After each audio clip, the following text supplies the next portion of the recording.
Welcome. My name is Tamás Harangozó, and as Maria told you, I'm from Hungary, but I work for the European Basic Skills Network, and I mainly work as an editor now, and we are realizing different collections of openly available resources on EPALE. So it was very inspiring to hear that such a high rate of activity are there in EPALE from the Serbian context as well. I think there's a huge opportunity also for practitioners and also for institutional leaders and also for policymakers on different levels. I would like to talk to you about the capacity building series mainly today and how you could use it and what EPALE has to do for you in this respect. So there's going to be a little bit of introduction of some of the OERs, but mainly the usage of those materials. Yes, so just to give you a little context of the capacity building series, it has to do with the European policy level, and in that I would like to draw your attention to the new skills agenda for Europe, and especially on upskilling pathways. That's the background to the capacity building series, our work at the moment. So in 2016, the very surprising data came out that 63 million Europeans between the age of 25 and 64 have very low level of qualifications and also struggle with basic skills, reading, writing, digital skills. So something that also affects the key competencies in general. Now, these people are not eligible to other European support mechanisms like the youth guarantee, because that was meant to be for a younger generation. But we also realized that something had to be done in this respect. So the goal for these people was to establish training programs and different flexible solutions so that they have qualifications that are at least upper secondary level. That would be in the European qualifications framework. It would be level 3 or 4, depending on the country. And we expected it to happen to help employment, to help job security for those who are already employed, but also to establish a social integration scheme. The new skills agenda and mainly upskilling pathways is focusing on 3 basic steps or 3 elements that are not new. This had been out there for a long time, but upskilling pathways, the recommendation of the European Council, comprehends these 3 steps. So the first one would be the skills assessment, because it's important to realize that these people, the 63 million people, they have worked for a long time. They have significant experiences in the field. So that has to be validated, but first also assessed. What can they do in order to recognize their skills? And then the second step, which would be more connected to the first one as a consequence, is the tailored learning pathway. This is basically to see and offer a highly individualized training path to these people after having seen the results of their skills assessment, and finally validate what they have already acquired and what they acquired due to the training program. So the strong focus is not only on training and practical skills, but also on basic skills, which is, as I said, there's a huge overlap with key competencies, especially the 8 key competencies put forward by the EU.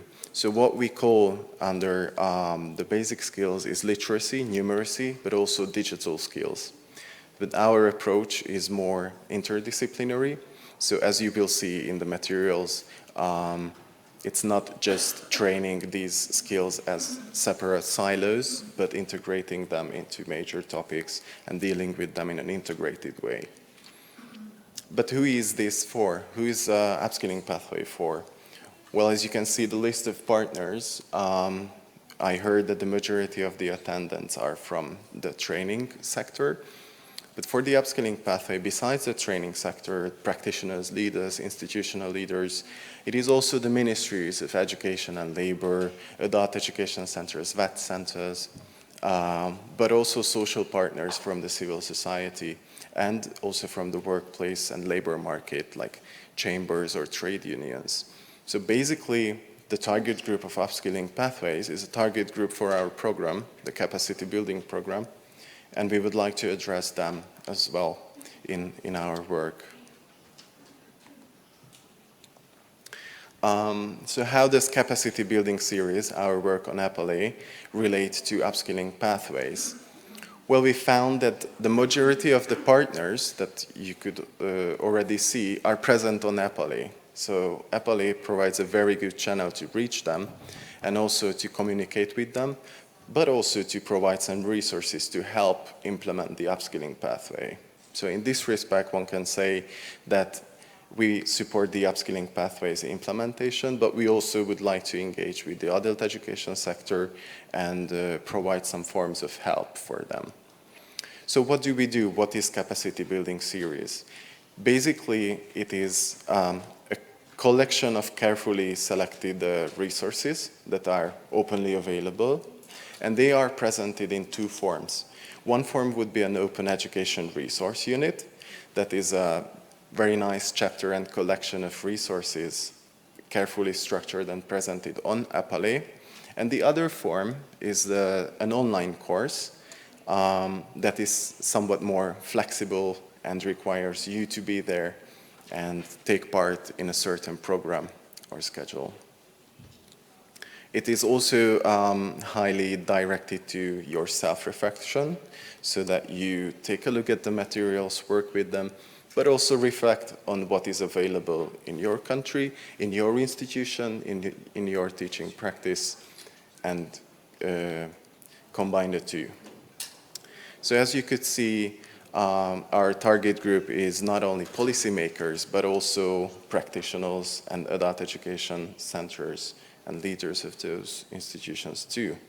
It's a very diverse target group, so it is a big challenge to make capacity building series relevant to all of them, but we tried to give a basic range of resources and materials so that it is something helpful for also training practitioners, but also for policymakers.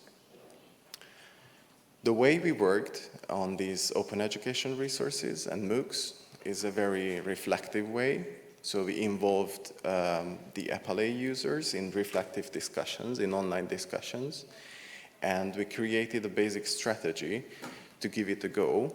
And this is the finalized result that is already available on EPALE at the moment.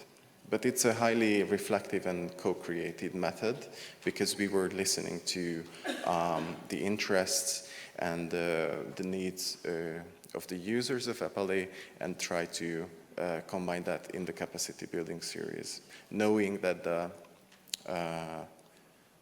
target group is so diverse.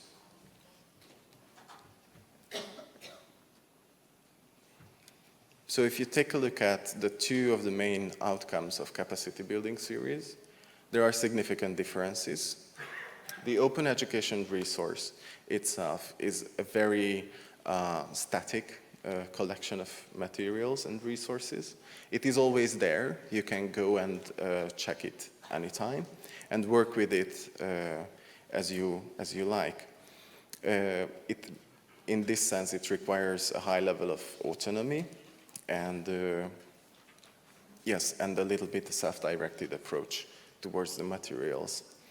It is also for reflection. So in the materials, in the collections, we built in certain stops for users to be able to take the time and digest what they have read and also reflect back on how the content can be used in their own context.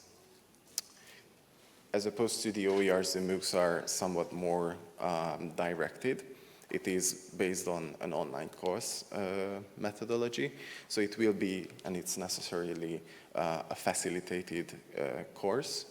So the focus on this course is on the discussion of the participants amongst themselves, but the participants' discussion with the trainers and the experts who have worked on the OERs before. So it's a good chance to ask questions, discuss, and focus on the details, maybe go into deeper knowledge in a way. So it requires an active engagement, but it's also very flexible, acknowledging the fact that most of our participants work full-time. They are teachers, trainers, but also policymakers, members of trade unions maybe. So this had to be considered and designed for their own needs too. So at the moment, what do we have? We have 5 OER units on different themes. All of the themes concern the basic skills or some of the key competencies, if you think in that framework, but they are highly thematic and involved in an interdisciplinary method. So the first OER would be on integrated policy, which is a high level, it's a policy approach, but it is also useful for practitioners because it's interesting to see how a certain EU policy and a regulation boils down to the practice and what can practitioners come and do with it. So the second one is focusing on more the linguistic part of it, how to train basic skills, how to focus on basic skills through foreign language learning, and especially programs that are directing migrants. The third program is on digital inclusion, so to focus on basic digital skills while you are using this as a chance to promote social integration and use other means of basic skills training too, through digital methods. The workplace learning, and I'm afraid you might not see the family literacy interventions OER, are the last 2 OERs that we have done this year. And the first one, the workplace basic skills, focus on how to train basic skills at the workplace, as the upskilling pathway is not only focusing on unemployed people, but also recognizes the skills needs of those who are employed, but maybe are less likely to be promoted. Maybe they need other flexible routes to basic skills training so that they can establish a more secure job placement. Family literacy, the last one, is focusing on the family and adults, because very often the adults with basic skills needs present a certain risk to pass it on to the next generation as well. So addressing the family as a unit and train basic skills in that way aims to give a solution to that problem, or maybe to stop that tendency. Now, if you can see that there are different OERs, but we connected the MOOCs to some of the OERs that we found very important. Of course, all of the OERs could be accompanied by an online courses as well, but our capacity and target was to realize 3 online courses this year. You can see open badges. We put it there, and we use open badges because we feel it is a very important element of the online courses, just to see how these kind of training programs can be made visible through your job as well, so that you have a certain result and an outcome, and then you can somehow testify the results of the online courses. It's a very good way to use in staff trainings as well. So if you have an institution and if you decide to take part in capacity building series, it's a good way to introduce new colleagues, maybe junior colleagues, to the online courses and have them familiarized with the basic scenarios and the basic informations of these topics. Yes, and I think this is a good time to check what I was talking about so far in the practice.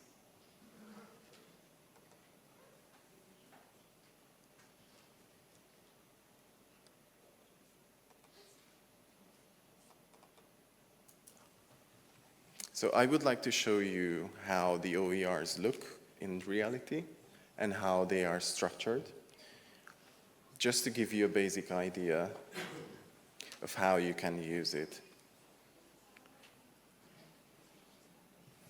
Sorry? Not a good moment for a survey. No. It's very difficult to... Yes. Okay. So this is the landing page. This is the opening page for all the OER units and the capacity building series on EPALE. You can find a short introduction of basically what I have just said, but you can find the materials here under the OER units. And just for the sake of example, let's see the digital inclusion OER, how it looks like. It also has a main page with a short introduction, a list of structural units or chapters, as you like, and some user instruction, and also some links to other OERs in these capacity building frames. So if you take a look at the chapters, it's very much structured towards a general approach going down to the practical things. So I think maybe the most interesting thing would be here for you to see case studies and practical examples of these. In all of the OERs, we focused on giving a practical input as well. So we collected here different case studies that can show how digital skills, and especially basic digital skills, can be trained and put into an educational context, maybe in new programs, but maybe in programs that people already have, institutions already have, and then just use it as a module or use it as a new training course or integrate them into the program as well. We focused on European countries, but in, for example, the workplace literacy OER, we have case studies from beyond the EU as well. So if you click on these, there will be a new page coming up, and you can read about how basic digital skills are trained and realized in Norway, for example, in this sense. What other resources are there to go for further reading materials, and so on and so forth.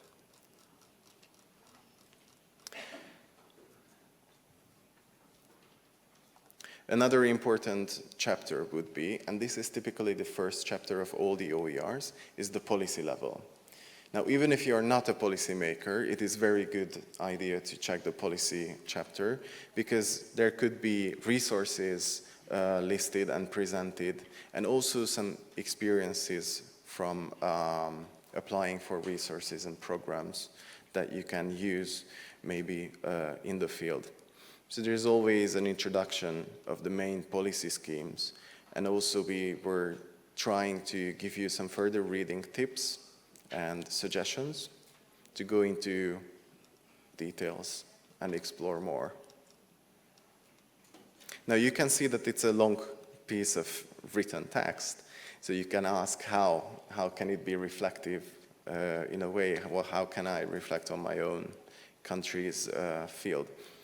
So to resolve this, we focused on reflective points to give the readers some guidelines and basic minor tasks or challenges to go through, which would then give the time for the reflection. So it may be questions as well, like how does this policy framework look like in your country, how the practices of digital literacy training are realized in your country, if they are realized at all, just to give you a basic guideline to go through when you're checking the OER itself.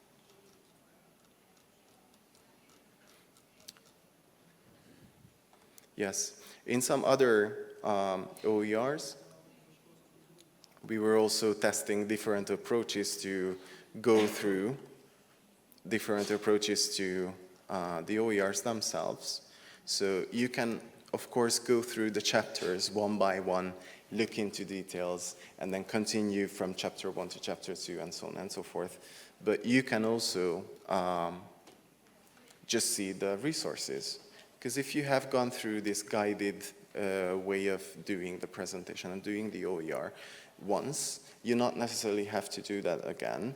If you just remember that, oh, there was a very interesting resource or a collection of resources in chapter 2, you can access them through a list of resources chapter.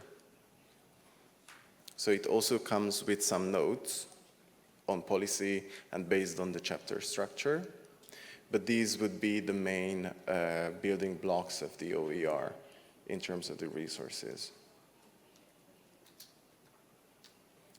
Yes. We also made some interviews with the experts that we worked together with to focus on questions that are not maybe answered by the primary resource themselves, and go into details in that manner to give you the expert perspective. These experts are very often invited to the MOOCs to give a short talk or online discussion in the MOOC, so that the participants who have read the materials or go through the OERs could ask questions deliberately and indirectly, directly too. So this is how, at the moment, the OERs look like on EPALE. We plan to further improve it. We are promoting new topics as well. So as you can see, literacy is very well covered, but numeracy is not so much presented in the program of this year's capacity building series. So, but how to use the capacity building series on EPALE is a way that we have seen this so far, through the OERs, through the MOOCs, and also maybe participating in the discussions. But there is also a chance to use the capacity building series offline. We have had experiences of workshops in different countries like Hungary, Malta, Spain, series of workshops to talk about different topics of the OERs, where we invited policymakers on different levels, local, regional, and national level as well, but also practitioners, and to meet them personally and talk about the ins and outs, disadvantages, advantages, and challenges and opportunities of the OERs, and also basic skills training modules and programs. These were also sometimes conferences, professional events, but mainly workshops so far.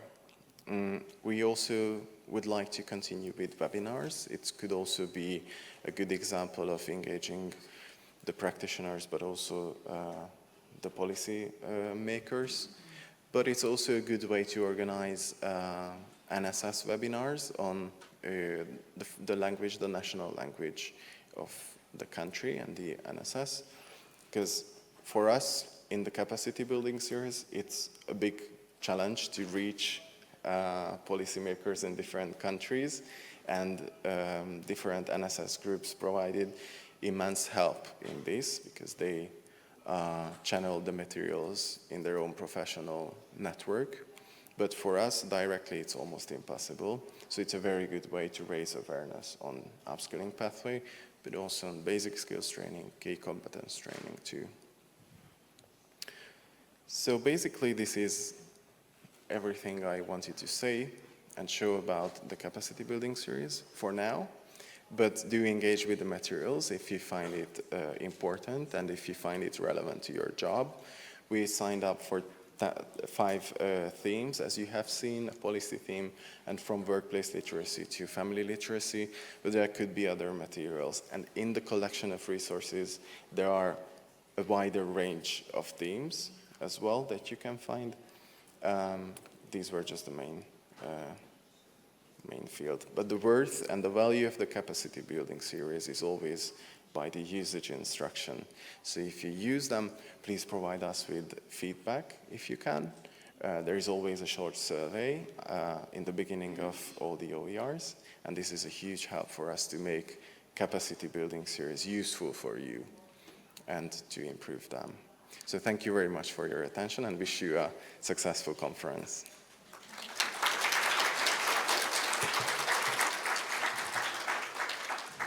Tamás, thank you very much for a very useful presentation and for presenting valuable resources that we could use. I'm sure that Serbia could benefit a lot from using the capacity building series that could be, if I understood correctly, adapted to the needs and also disseminated by NSS to the stakeholders, including the policymakers. And also thank you very much for illustrating that the problems we face are not the problems we only face, but also the problems that Europe faces. Thank you very much. Koleginici i kolege, vreme je takođe i za diskusiju. Ako imate za našeg gosta pitanja ili pitanja vezana za EPALE generalno, izvolite.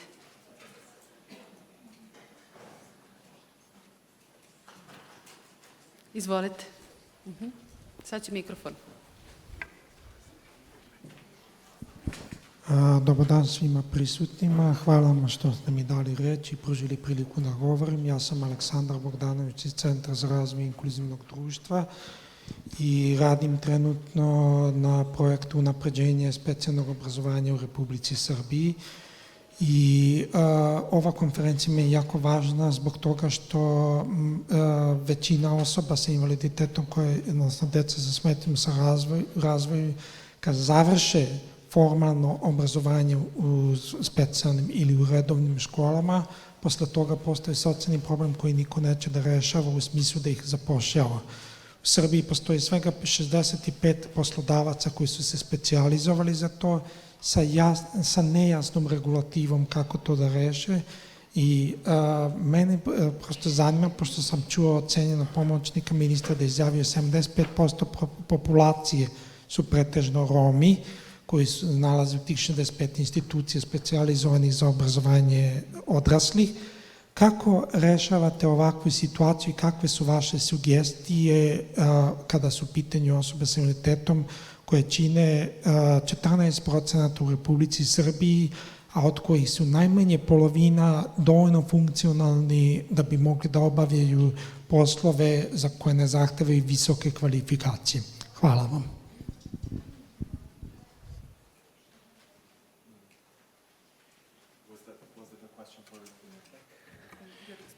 Okay, yeah.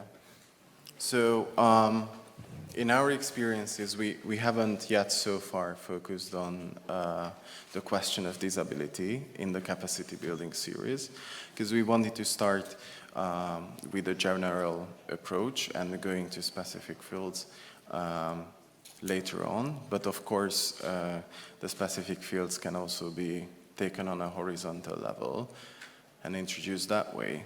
But for example, when it comes to digital inclusion or workplace literacy, it is very often a very larger group that can be called disadvantaged, because in a way they may have some advantages, but they can also be quite at risk of becoming unemployed because of the fast-paced technological developments and the very fastly changing skills needs of different professions. So this question could be taken on a general approach as well. But definitely something has to be done, and new programs should be focusing on the disability question as well. At the moment, we don't have a material for that, but we should focus on that in the future. Sure. Izvolite.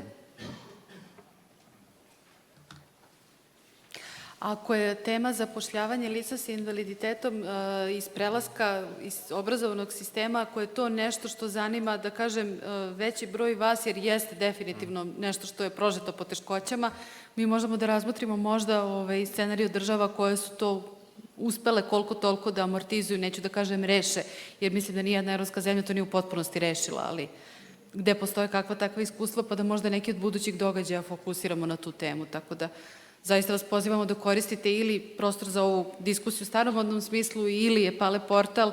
Dakle, zaista nas zanima da li je to nešto što je potreba koju prepoznaje većina vas da bi bila značajna.